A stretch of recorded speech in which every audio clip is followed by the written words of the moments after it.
Astaghfirullah. Bismillahirrahmanirrahim. Assalamualaikum warahmatullahi wabarakatuh.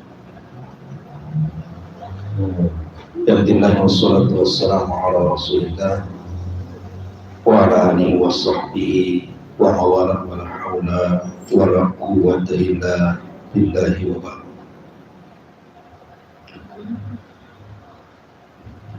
Dan kita lanjutkan kajian kita, masih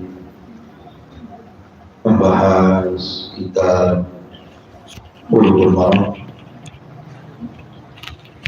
dan kita masih membahas tentang sholat jamaah.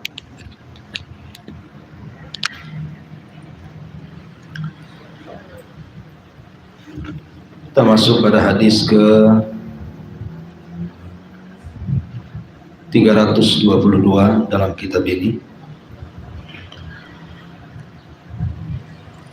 An Abi Hurairah radhiyallahu anhu qala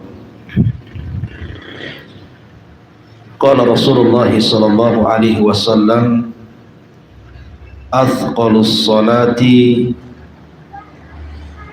'alal munafiqina salatul isya'i wa salatul fajri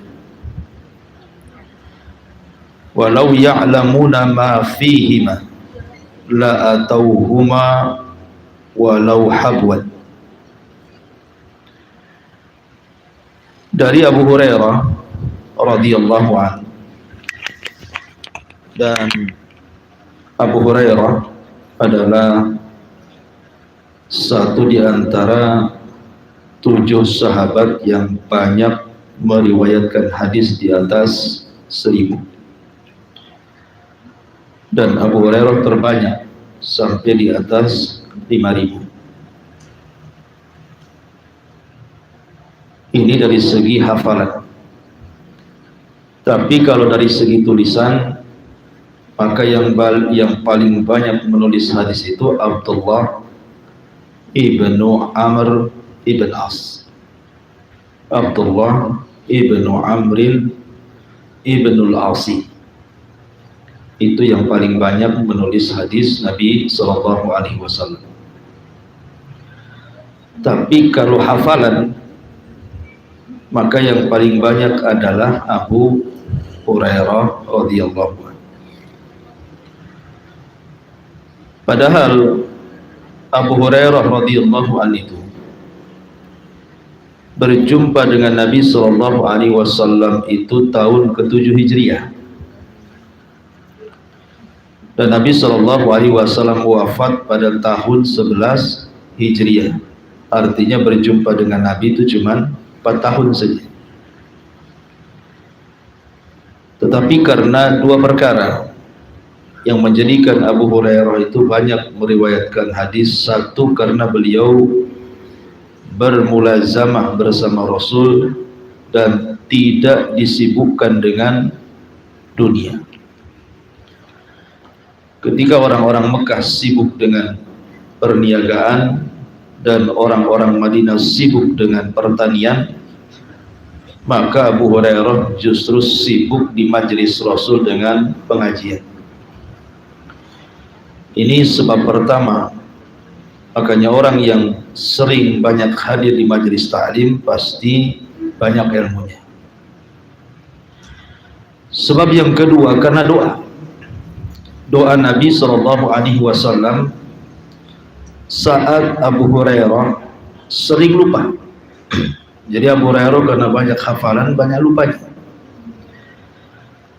sehingga akhirnya mengeluh kepada Nabi Sallallahu Alaihi Wasallam. Maka Nabi Sallallahu Alaihi Wasallam mengatakan, bentangkan ridakmu wahai Abu Hurairah, maksudnya selendangmu. Kemudian Rasul mendoakan bahwa sejak itu Abu Hurairah tidak akan pernah lupa. Makanya setiap hadis yang didengarnya itu Abu Hurairah tidak pernah lupa. Apakah semua hadis Abu Hurairah sampai kepada kita? Tidak. Ada yang disembunyikan oleh Abu Hurairah karena takut fitnah. Makanya kemudian Abu Hurairah tidak semua disampaikan. Ada beberapa hadis yang mungkin kalau disampaikan takut terjadi fitnah besar. Makanya kemudian Abu Hurairah tidak menyampaikannya, tapi sebagian besar disampaikan. Atau mungkin dia tidak menyampaikan tapi sahabat yang lain menyampaikannya. Tapi yang jelas bahwa Abu Hurairah radhiyallahu an adalah menjadi objek celaan orang yang tidak suka dengan Islam. Salah satunya orang-orang Syiah. Orang Syiah itu tidak suka dengan Abu Hurairah, bahkan mengkafirkan. Tentu konsekuensinya jelas. Kalau sampai Abu Hurairah kafir, berarti sama dengan menghancurkan Islam. Karena hampir semua bab dalam Islam itu, baik persoalan fikih ataupun akidah, itu banyak riwayat Abu Hurairah. Dalam setiap bab fikih ada hadis Abu Hurairah, mulai bab wudu sampai bab salat, bab puasa, bab haji, sampai kepada bab muamalah. Artinya kalau sampai kemudian dirontokkan hadis Abu Hurairah, sama dengan merontokkan sebagian besar Islam.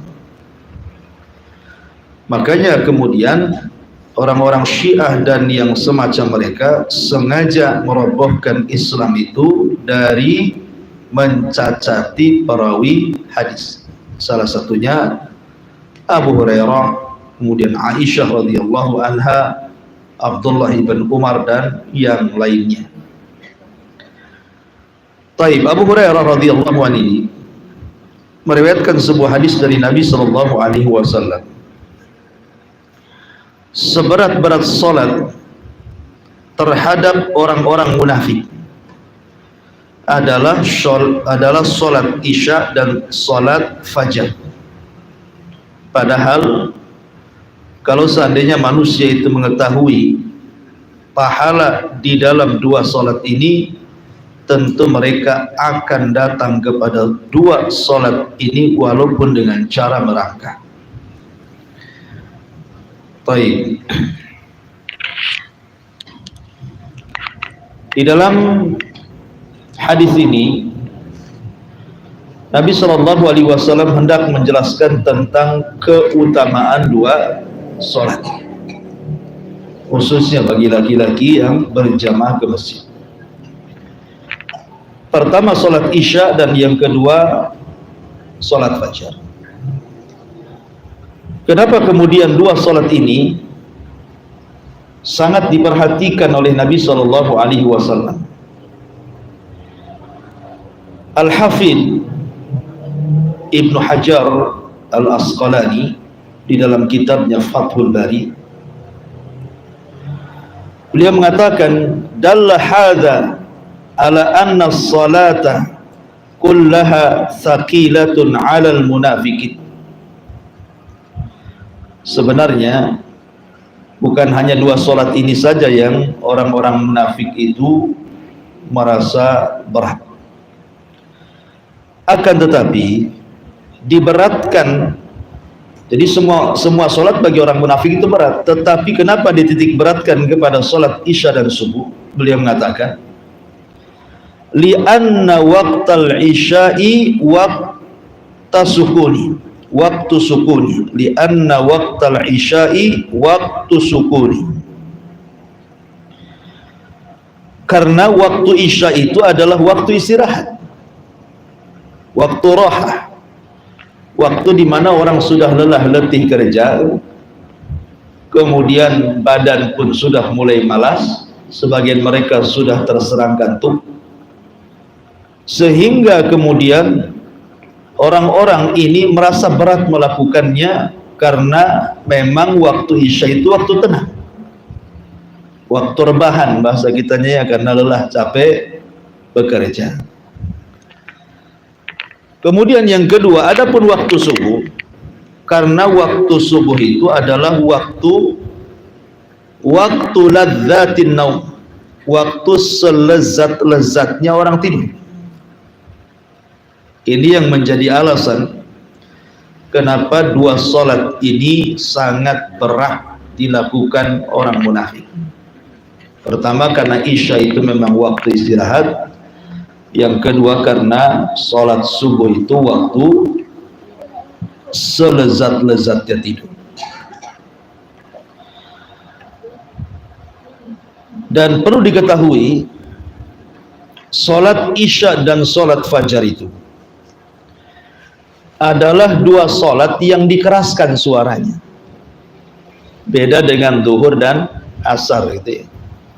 Sholat Isya dan sholat subuh itu adalah sholat yang dikeraskan bacaannya.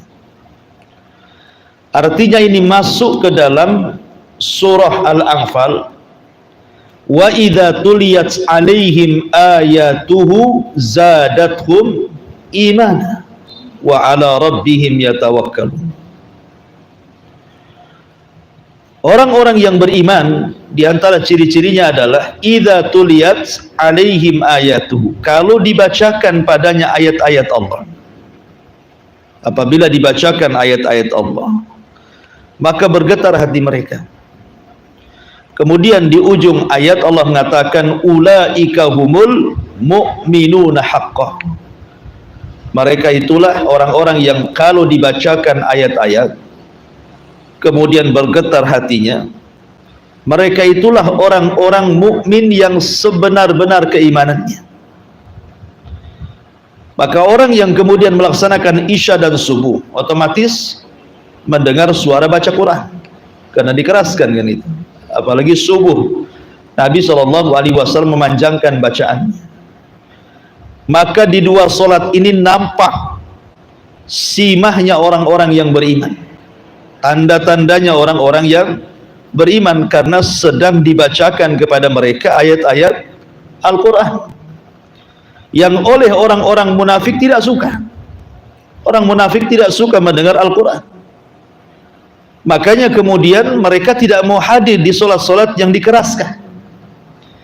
Maka ketika orang-orang munafik tidak suka dibacakan Al-Quran, maka orang-orang yang beriman teramat sangat suka, berbeda dengan orang munafik. Makanya mereka hadir untuk melaksanakan Isya dan subuh, untuk mendengarkan bacaan-bacaan Al-Quran imam.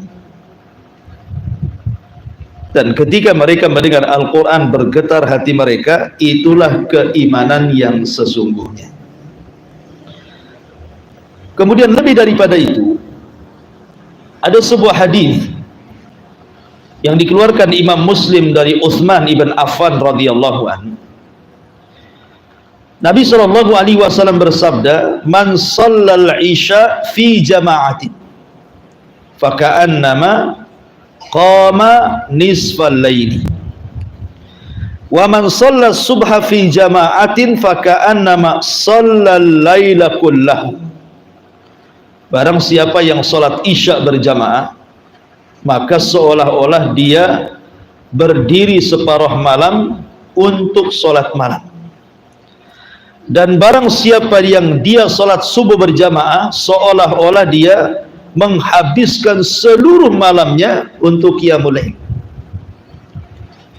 Artinya bahwa sholat Isya dan sholat subuh itu bagian daripada qiyam al-lail. Dan keutamaan qiyamul lail jelas. Ya, keutamaan qiyamul lail itu sangat-sangat jelas di dalam Al-Quran atau dalam hadis Nabi sallallahu alaihi wasallam. Bayangkan kalau seseorang mau menghabiskan satu malam suntuk untuk qiyamul lail, siapa yang bisa? Nggak ada yang bisa. Coba ibu praktekkan dari ba'da Isya, kemudian sholat 2 rakaat salam, nanti berdiri lagi 2 rakaat salam, berdiri lagi 2 rakaat salam sampai subuh, Bu. Ibu bisa? Nggak bisa. Jangan lagi daripada Isya sampai subuh, imam baca lam yakunil saja lama banget. Lama kali. Karena biasa pakai kulhu imamnya. Sekali lam yakunil kayak Al-Baqarah jadinya. Jadi apalagi orang yang tidak terbiasa sholat lama. Ya kan? Tetapi syariat Islam memudahkan. Tidak perlu kita ini sholat Isya, ba'da Isya qiyamul lail sampai subuh, tidak perlu seperti itu. Cukup sholat Isya berjamaah, sholat subuh berjamaah bagi laki-laki, atau bagi perempuan sholat isya tepat waktu dan sholat subuh tepat waktu itu sama. Itu sama dengan menghabiskan malam-malam semuanya. Ya, yang penting kalau untuk wanita tepat waktu sajalah. Jangan diulur-ulur. Kalau sudah waktunya datang cepat sholat. Ya. Syukur-syukur kalau seandainya di rumah itu ada sama-sama punya anak perempuan kan, diajak sholat jamaah sekalian kan. Artinya cukup dengan itu saja, maka seseorang mendapatkan pahala qiyamul lail secara utuh. Dari mulai isya sampai subuh tidak pernah berhenti. Luar biasa. Itulah fadlu salatil isya wa salatil fajri, keutamaan salat isya dan salat fajar. Lebih daripada itu, Nabi SAW bersabda dalam sebuah hadis dari Anas ibn Malik radhiyallahu an, dia mengatakan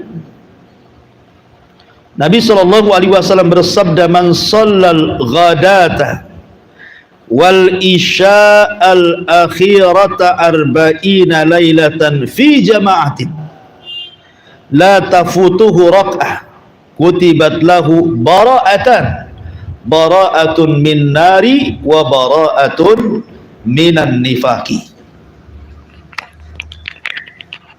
Kata Nabi SAW, barang siapa yang sholat subuh dan juga sholat isya selama arba'ina lailatan, berturut-turut 40 malam. Subhanallah ya, kalimat 40 ini memang sering disebut-sebut di dalam hadis ya. Ada apa rahasia di 40 ini kan? Ketika Rasul bicara tentang antara jarak tiupan pertama ke kedua Israfil, Rasul mengatakan arba'in, 40. Ya kan? Kemudian di sini juga arba'ina lailatan, 40. Kemudian ketika bicara tentang Nabi Musa yang mengambil Taurat juga 40 malam. Ya kan, sering. Di sini arba'ina lailatan, 40 malam. Ada apa dengan angka 40 ini? Para ulama mengatakan angka 40 itu rahasia hidup manusia. Jadi manusia kalau usianya sudah 40, hati-hati. Ya, hati-hati yang kepala 4 ke atas. Karena di situ penentuan taufik. Penentuan taufik dari Allah Azza wa Jalla. Kalau Allah berikan hidayah, maka dia akan hidup di atas taufik. Kalau Allah tidak berikan hidayah, maka dia hidup di atas kesesatan sampai mati. Kenapa demikian? Makanya Rasul pun diangkat jadi nabi tidak di usia 25, tapi di usia 40. Ada apa dengan 40?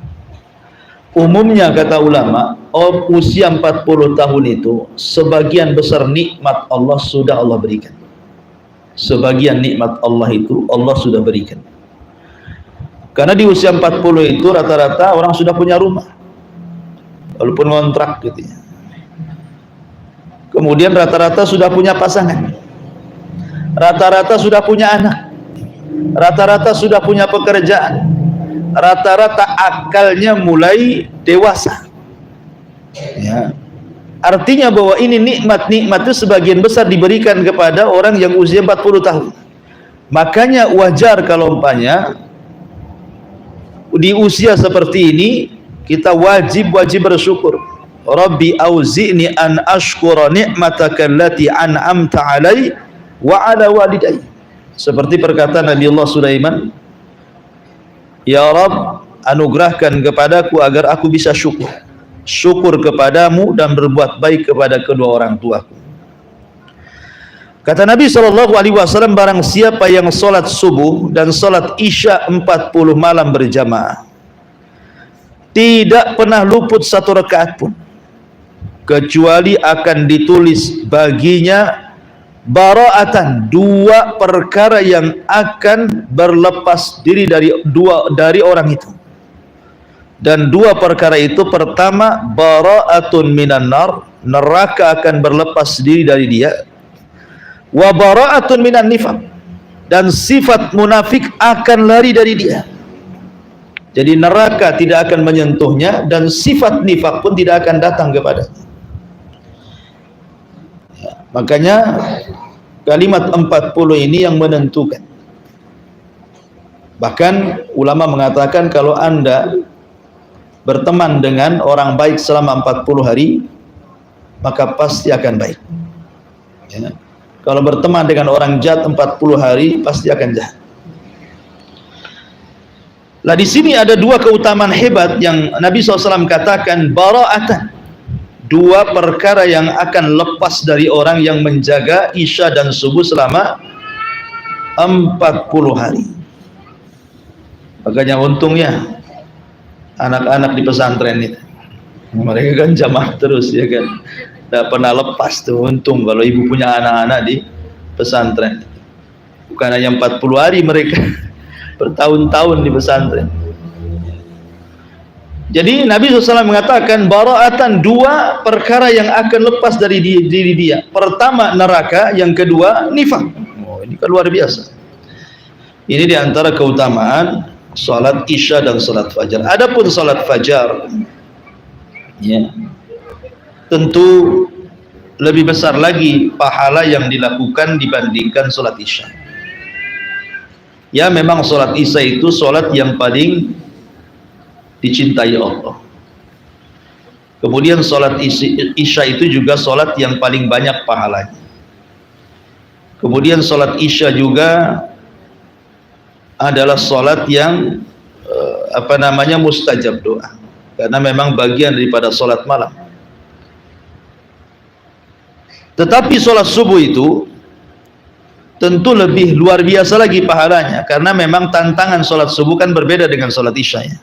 Kalau sholat isya itu kan rata-rata orang masih melek, masih buka lah matanya, walaupun agak lemas karena lelah bekerja.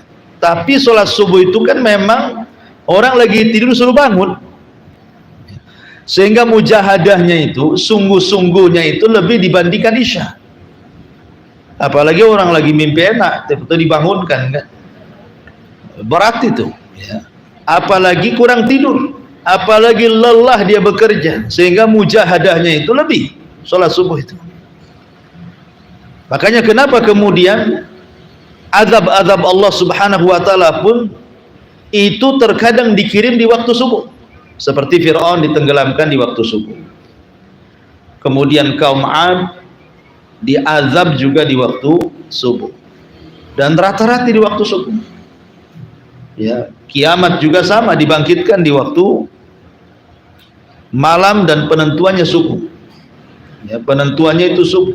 Jadi kalau masih ada subuh, berarti kalau masih ada subuh di hari Jumat, berarti tidak kiamat. Tapi kalau sudah tidak ada subuh, berarti kiamat tuh. Kalau di hari Jumat nggak ada subuh, berarti dah kiamat dunia. Makanya kemudian sholat subuh sendiri disebut sholat wusta.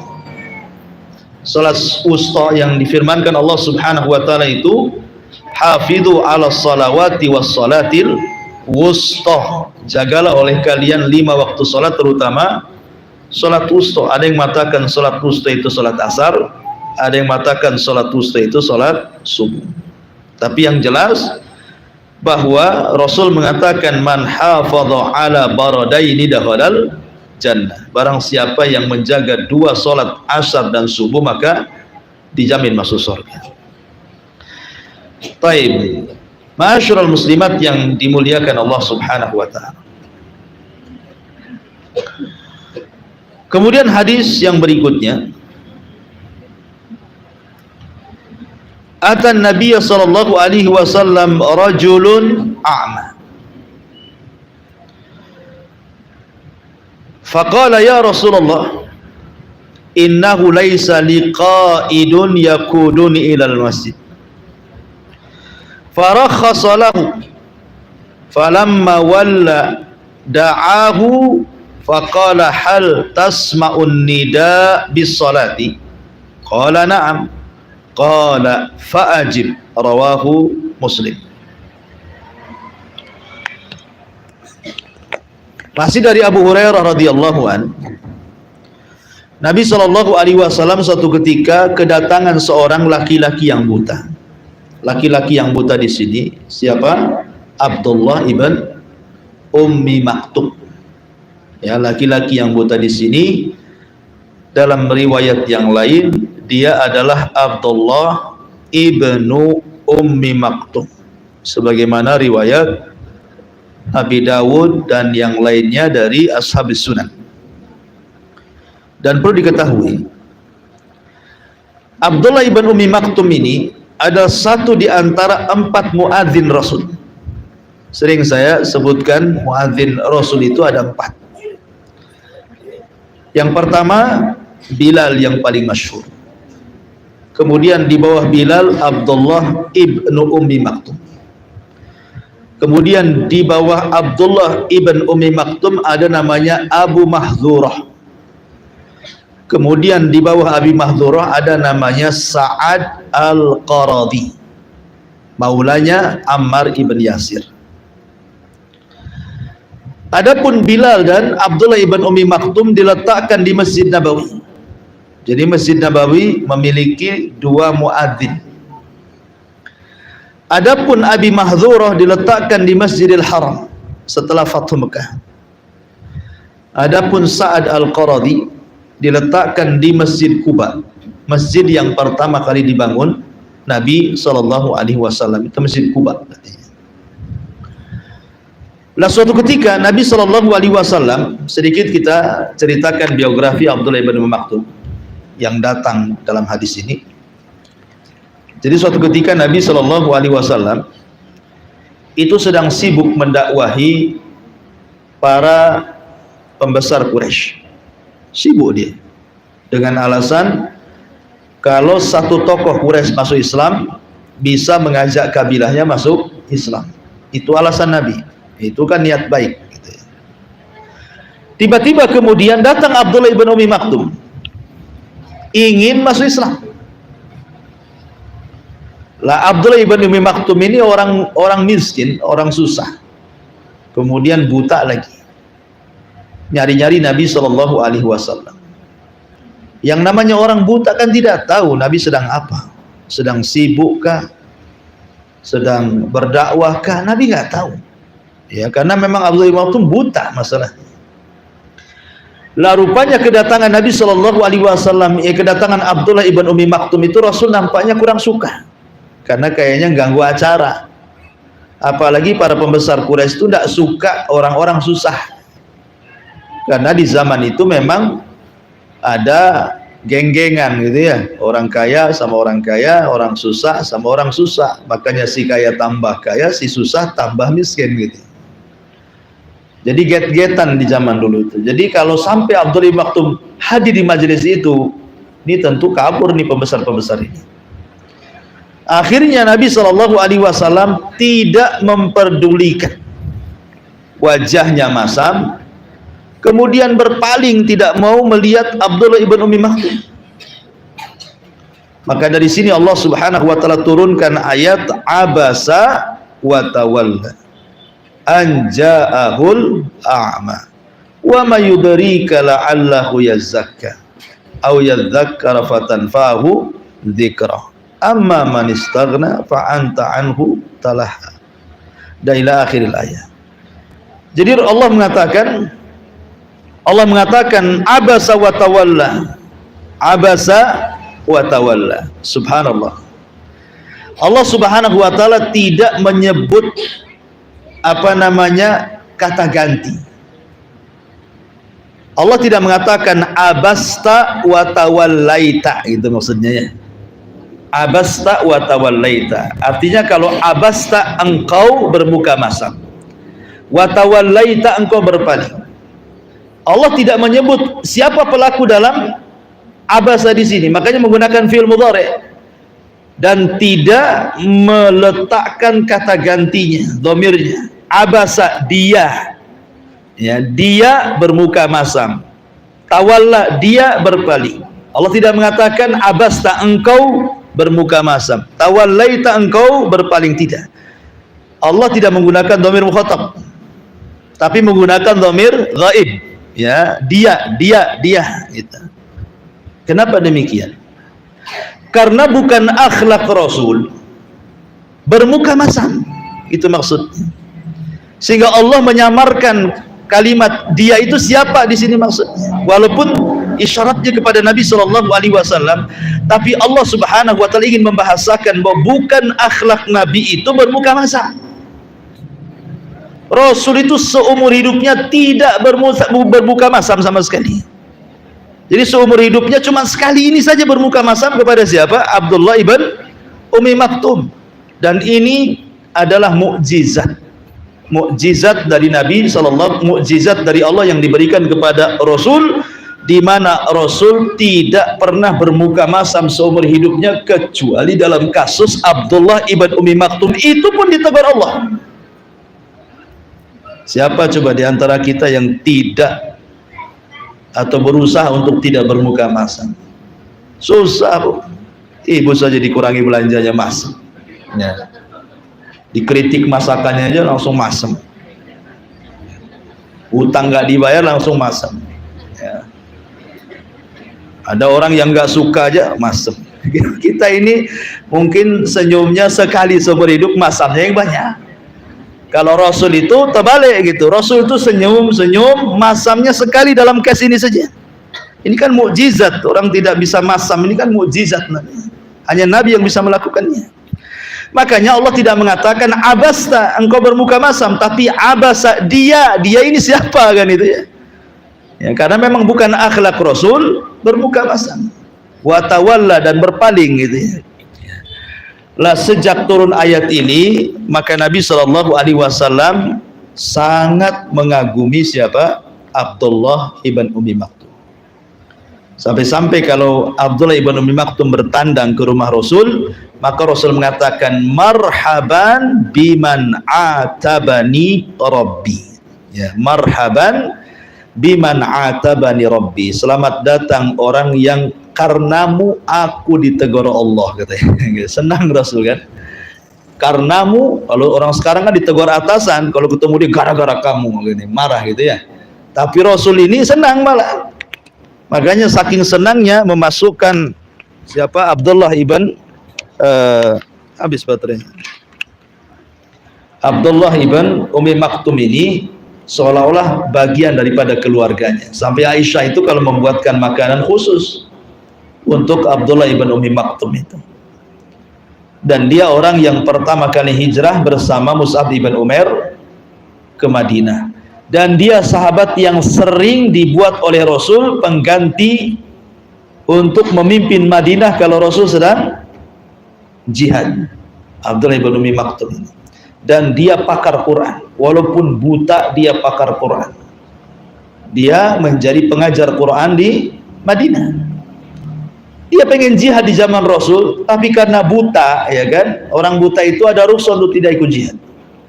Tetapi niat jihadnya baru kesampaian di zaman Umar Ibnul Khattab. Dia bawa bendera di perang Qadisiyah, kemudian Allah takdirkan wafat di peperangan. Abdullah ibn Ummi Maktum dia mati syahid. Taib. Lah Abdullah ibn Ummi Maktum ini suatu ketika datang kepada Rasul di sini. Kemudian mengatakan, ya Rasulullah, innahu laisa liqaidun yaquduni ilal masjid. Rumahku itu jauh dari masjid Nabi.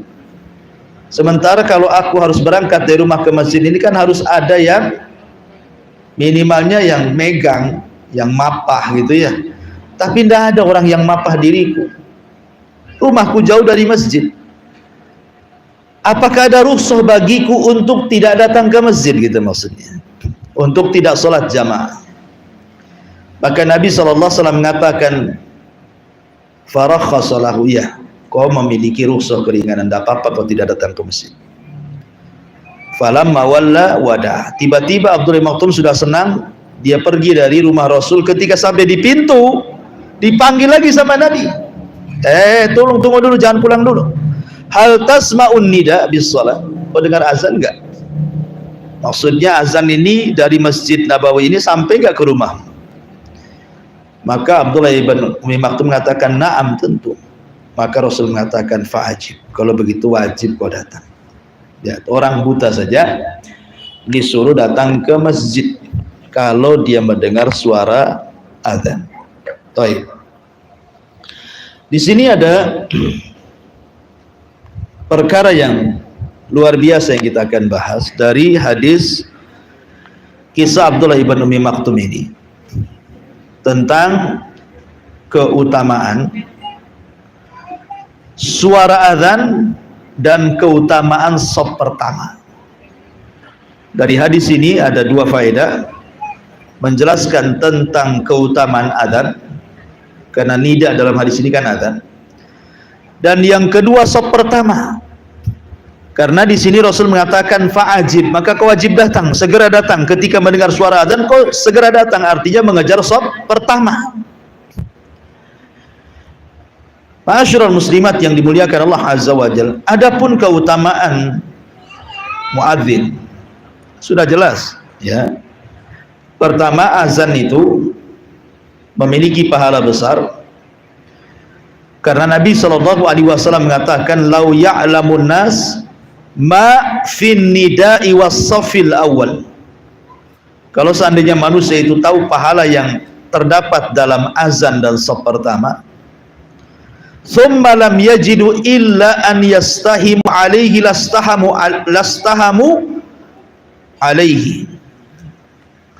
Apa kata Rasul? Kalau seandainya manusia tahu pahala di azan dan juga di shaf yang pertama, kemudian mereka tidak mendapatkan itu kecuali harus mengundi, maka mereka pasti akan membuat undian. Umpamanya begini logikanya, orang azan gitu ya, kalau orang tahu suara atau azan itu adalah pahala besar, tentu dia akan datang kepada muazin, boleh nggak saya yang azan? Kata muazin, tidak mungkin, ini bagian saya. Gimana kalau saya kasih duit? Saya kasih duit 1 juta biar saya yang azan. Itu maksudnya. Nah, itu namanya istiham namanya. Atau umpamanya dia datang di shaf kedua, dia ingin shaf pertama tapi sudah penuh, dia bisikin kepada shaf pertama, mau nggak di shaf pertama? Saya kasih uang 500.000. Kalau orang-orang dulu para salaf nggak akan mau. Apalah arti dunia dengan pahala azan dan pahala shaf pertama.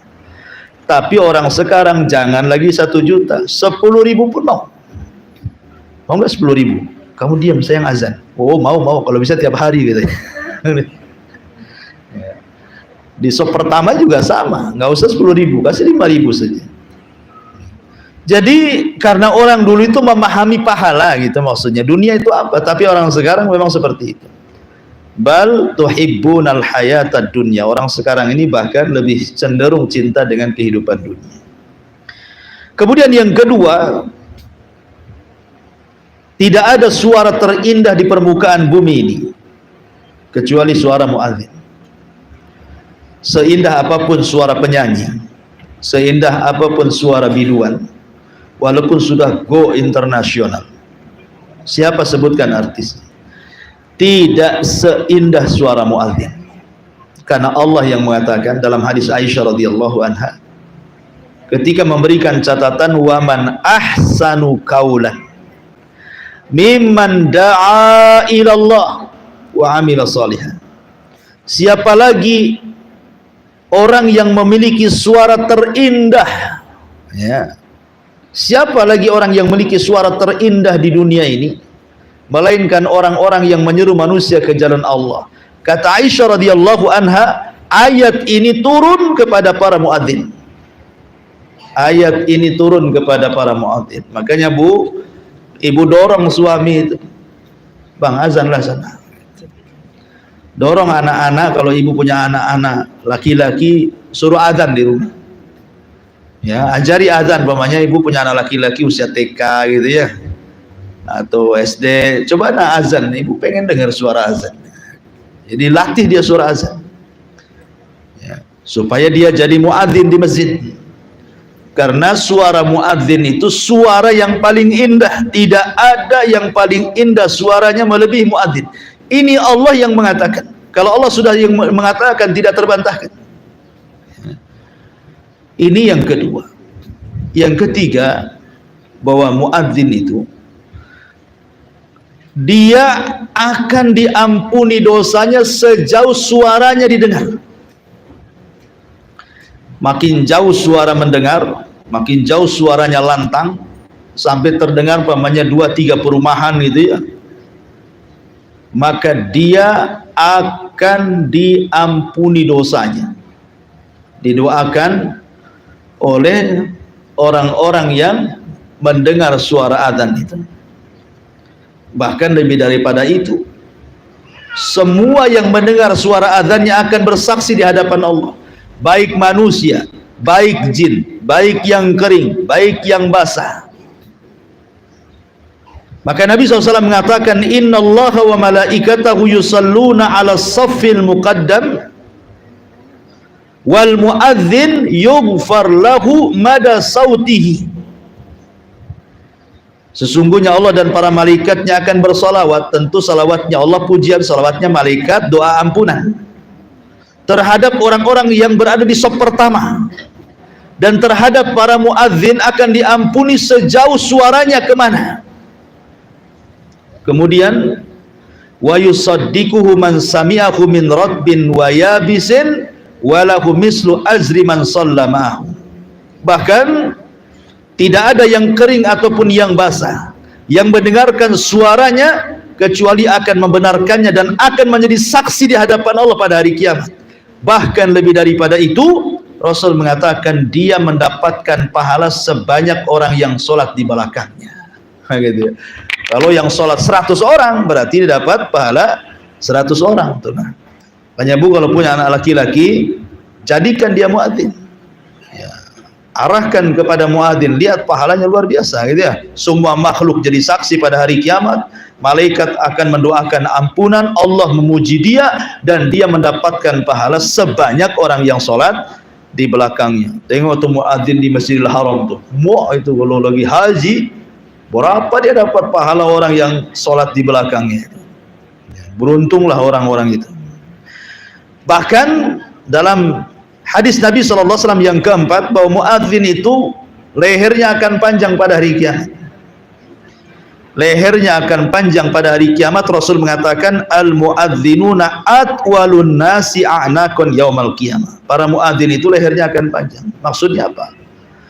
Ada yang mengatakan lehernya akan panjang, di situ artinya yang paling banyak rahmat Allah. Dia akan mendapatkan paling banyak rahmat Allah pada hari kiamat. Yang kedua, ada yang menafsirkan karena lehernya panjang, dia tidak akan merasakan haus pada hari kiamat. Dan dia tidak akan tenggelam dengan keringatnya. Ya, ada yang mengatakan itu leher hakikat, tapi ada juga yang mengatakan bahwa para muadzin itu maksudnya lehernya panjang itu mendapatkan posisi yang tinggi di akhirat. Jadi seperti itulah pahala orang muadzin. Bahkan seandainya seseorang itu berada di tempat sepi, anggaplah di hutan, di gurun pasir, di gunung-gunung yang nggak mungkin ke masjid, ya kan? Nabi SAW tetap memerintahkan sebaiknya kau azan. Ada seorang sahabat namanya Abu So'so'ah. Abu So'so'ah namanya, Al-Ansari, orang Ansor, Al-Mazini. Abu So'so'ah ini suka kali mengembala kambing. Dan kalau mengembala kambing kan jauh-jauh tuh, tengah padang pasir, kemana-mana, jauh di zaman Nabi itu, jauh dari masjid sehingga. Tapi kemudian Nabi SAW mengatakan, Inni araka tuhibbul ghanama wal badiyah. Wahai Aba Sa'sa, saya lihat kau suka merawat kambing dan suka ke badui-badui, ke gurun-gurun, ya kan? Maka Rasul mengatakan, fa idza kunta fi ghanamika aw badiyatika, kalau engkau berada di tengah-tengah kambingmu atau lembah-lembah tempat gembala kambingmu, fa'adzanta bis salati farfa sautaka bin nidai, sebaiknya kalau datang waktu salat kau azanlah, keraskan suaramu, fa innahu la yasma'u mada sautil muadzin jinnun wala insun wala syai'un illa syahida lahu yaumal qiyamah. Karena tidaklah suaramu yang kemana-mana itu, yang kau teriakkan, didengar oleh jin, manusia, dan segala sesuatu yang kering ataupun yang basah, kecuali semuanya akan jadi saksi pada hari kiamat. Lalu untuk apa dia azan sendirian? Kan dia memanggil orang. Kata para ulama, kalau dia sholat sendirian, di belakangnya akan sholat banyak para malaikat. Ya, jadi yang sholat di belakangnya itu adalah para malaikat yang menyolatkan dia. Jadi sampai seperti itu ya, sampai walaupun di tengah hutan, di tengah padang pasir gitu ya, nah, tetap dianjurkan azan. Ustaz mau manggil siapa? Nggak ada orang. Ya manggil jin lah kan gitu ya. Nanti jin-jin muslim mau sholat dekat situ. Tapi yang jelas bahwa para malaikat akan mendatangi dia dan akan sholat di belakangnya. Kemudian juga azan ini mengusir setan. Bahkan kalau setan mendengar suara azan itu sampai durot, terkentut-kentutnya. Durot itu maksudnya kentut yang ada suaranya. Kalau fusa itu kentut yang tidak ada suaranya. Jadi kalau setan mendengar azan itu falahu durah, maka dia akan lari terkentut-kentut sambil terdengar ledakannya. Mungkin di kalangan jin, ya kan, sesama mereka lah. Kalau sampai kita kan nggak dengar. Kalau suara petasan bukan suara kentut jin, ya, mungkin lagi nyetel petasan. Tapi yang jelas bahwa itu ketakutannya jin, syaitan ketika mendengar azan. Termasuk juga azan itu bisa menyelamatkan pelakunya dari api neraka. Dan azan juga akan didoakan oleh para malaikat, dan malaikat akan di belakangnya kalaupun dia azan sendirian. Baik, intinya bahwa ini keutamaan azan. Adapun keutamaan shaf yang pertama tentu terkait dengan sholat jamaah. Ya, sholat jamaah.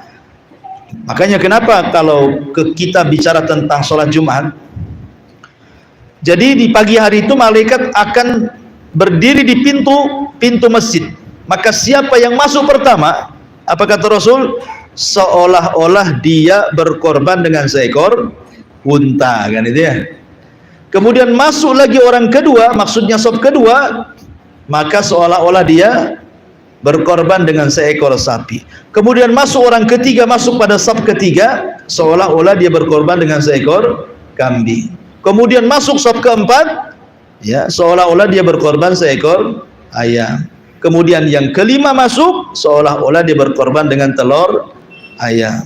Sampai di sini. Berarti ke-6, ke-7 itu tai ayam semua. Itu gitu. Karena sampai di telur ayam saja. Ya, tapi lihat bagaimana unta, kemudian sapi, kemudian kambing, kemudian ayam, kemudian telur ayam, kan itu hadisnya ya. Jadi lihat, shaf pertama mendapatkan unta, seolah-olah dia berkurban dengan unta. Ya, jadi bersegera datang ke masjid itu memang luar biasa. Makanya wajar kalau seandainya Nabi SAW sampai mengatakan kepada Abdullah ibn Umi Maktum, fa'ajib, maka kalau dengar adzan wajib kau datang. Ya.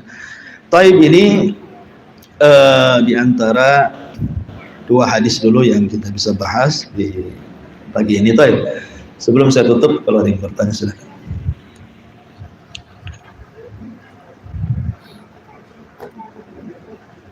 Assalamualaikum Ustaz.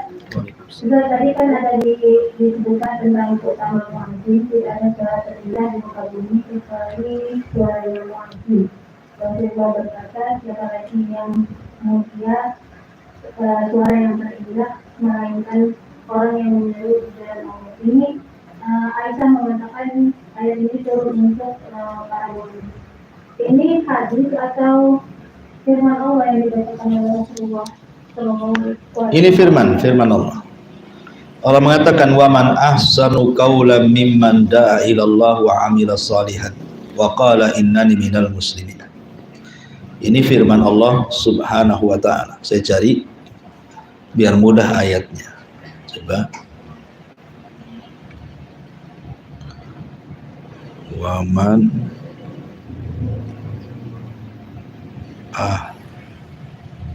Ada ketemu. Bisa cari ayat ke-33 surat Fussilat. Ayat 33 surat Fussilat. Sini Allah mengatakan wa man ahsanu qaulan mimman da'a ilallahi wa amila salihan wa qala innani minal muslimin. Siapa lagi yang lebih indah suaranya dibandingkan orang yang menyeru kepada Allah dan beramal saleh dan berkata sesungguhnya saya termasuk orang-orang yang beriman. Tentu penafsirannya banyak. Maksudnya ada yang mengatakan orang-orang yang berdakwah, mengajak manusia ke jalan Allah gitu ya. Lah salah satu penafsirannya kata Ummul Mukminin Aisyah radhiyallahu anha, dia berpendapat bahwa ayat ini wa qalat Aisyatu ara hadhil ayata nazalat fil muadzinin. Kata Aisyah radhiyallahu anha, saya melihat dan berpendapat bahwa ayat ini turun kepada para muadzinin. Wa qala Ikrimatu, dan juga berkata Ikrimah, huwal muadzin, ayat ini turun kepada muadzin. Kemudian juga wa qala Qais ibn Abi Hazim, huwas salatu bainal adzan wal iqamah. Maksudnya antara suara adzan dan suara iqamat. Tapi ada juga maksudnya mimman da'a ilallah, maksudnya da'a ila syahadati an la ilaha illallah, maksudnya orang yang menyeru manusia kepada tauhid. Tidak ada perkataan yang lebih indah dibandingkan orang yang menyeru manusia ke dalam tauhid. Ada juga yang berpendapat seperti itu, seperti Abdullah ibn Abbas radhiyallahu anhu. Wallahu a'lam. Assalamualaikum. Waalaikumsalam. Ya. Ini terkait dengan keutamaan azan tadi Ustaz. Nah, beberapa waktu yang lalu itu kan sempat viral tentang pelarangan azan. Itu gimana tanggapan Ustaz?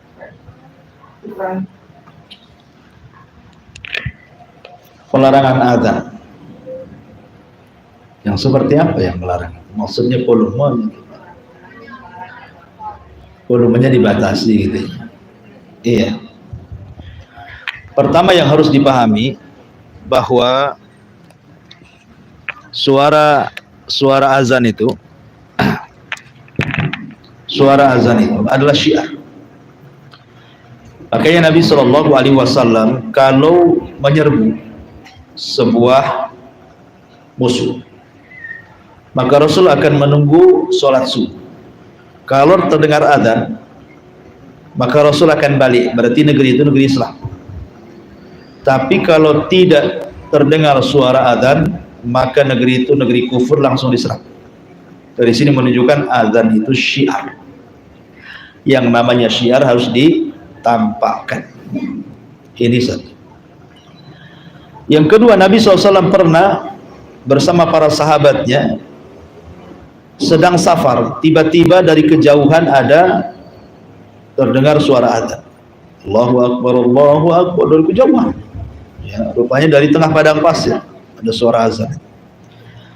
Kemudian Nabi SAW mengatakan kepada para sahabatnya, alal fitrah, sesungguhnya orang yang azan itu di atas fitrah. Kalau dia mati, maka dia mati masuk surga.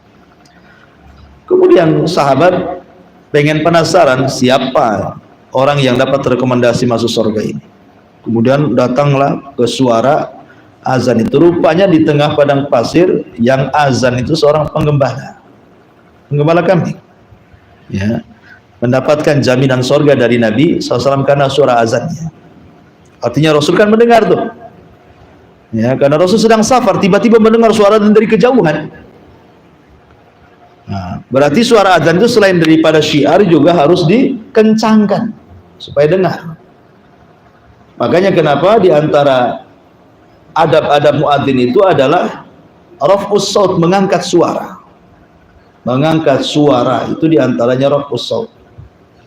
Dan juga indah suaranya. Punya keindahan suara, kemudian juga punya ketinggian suara, karena di zaman itu orang muadzin naik ke atas menara gitu ya. Sekarang kan sudah ada mukabbirus saut, sudah ada mic enak gitu ya. Ya. Mungkin kalau maksudnya adalah azan itu mungkin di lingkungan perumahan non muslim, mungkin di perumahan mayoritas orang-orang di luar daripada Islam, dan itu membuat fitnah, ya mungkinlah, boleh jadi. Tapi kalau seandainya larangan itu mutlak kepada setiap tempat hanya gara-gara orang terganggu dengan azan subuh atau azan isya, ya tidak benar. Ya, karena kita ini hidup di tempat yang mayoritas kaum muslimin.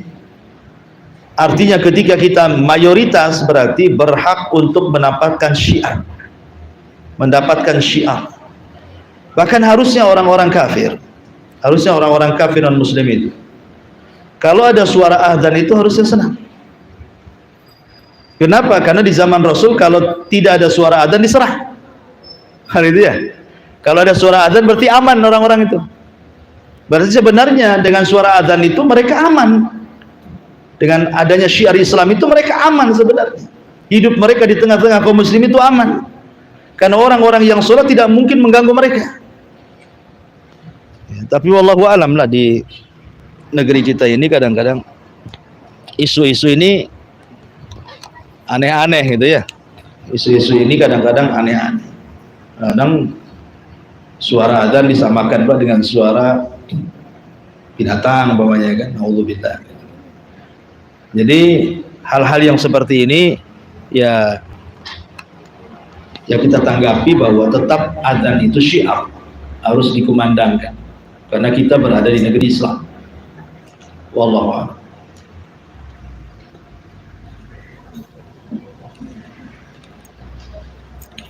Satu lagi, tadi kan begitu banyak keutamaan tentang orang yang mengumandangkan azan.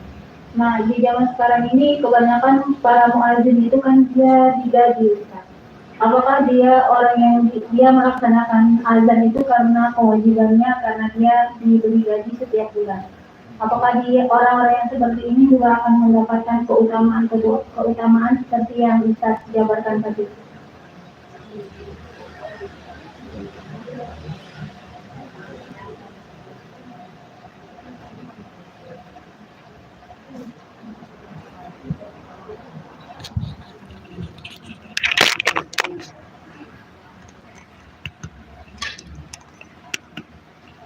Tes.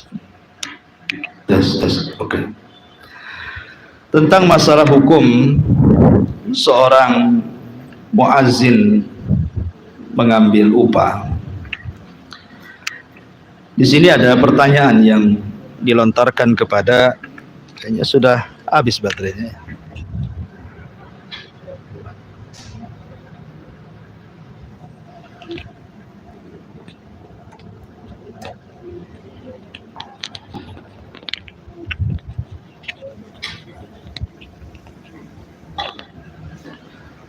Jadi tentang hukum seorang muadzin mengambil upah, Syekh bin Baz rahimahullah ta'ala mengatakan tidak mengapa kalau seandainya seorang muadzin itu diberikan upah,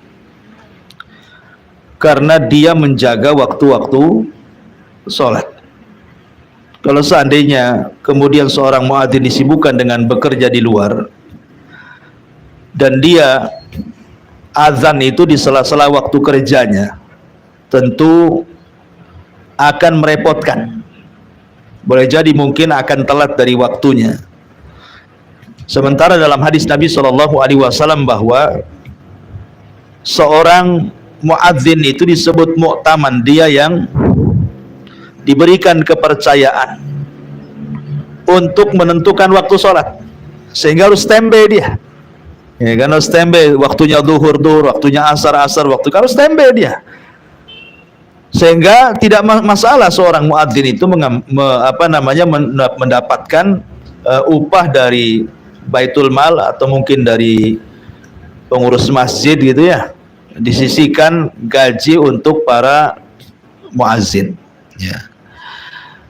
Karena bagaimanapun tugas mereka ya berat gitu ya, menjaga waktu sholat. Tapi tentu bagi para muadzin sendiri, tentu dengan menjaga hati. Jadi niat dia jadi muadzin itu bukan semata-mata dijadikan pekerjaan gitu ya. Sebab kalau niatnya dijadikan kas pekerjaan, ya dia tidak dapat apa-apa. Faman kanat hijratuhu ila dunya yusibuha aw imra'atin yatazawwajuha fa hijratu ila ma hajara ilaihi, kan itu. Kalau niatnya karena dunia atau wanita, ya itulah yang didapati dia. Jadi kalau niatnya hanya untuk cari duit dengan azan, ya nggak dapat apa-apa kecuali duit saja di dunia. Ya. Tapi kalau seandainya dia niatnya karena Allah ingin menjadi muadzin, tiba-tiba dari pihak masjid atau baitul mal gitu ya, memberikan sesuatu, maka tidak dilarang untuk menerimanya. Nah, itu kembali kepada niat si muadzin itu sebenarnya. Ya. Wallahu alam. Ini diantara jawabannya. Baik, kita tutup dengan doa kafaratul majlis. Subhanakallah bihamdika, asyhadu an la ilaha illa anta astaghfiruka wa atubu ilaik. Allahu ta'ala. Assalamualaikum warahmatullahi wabarakatuh.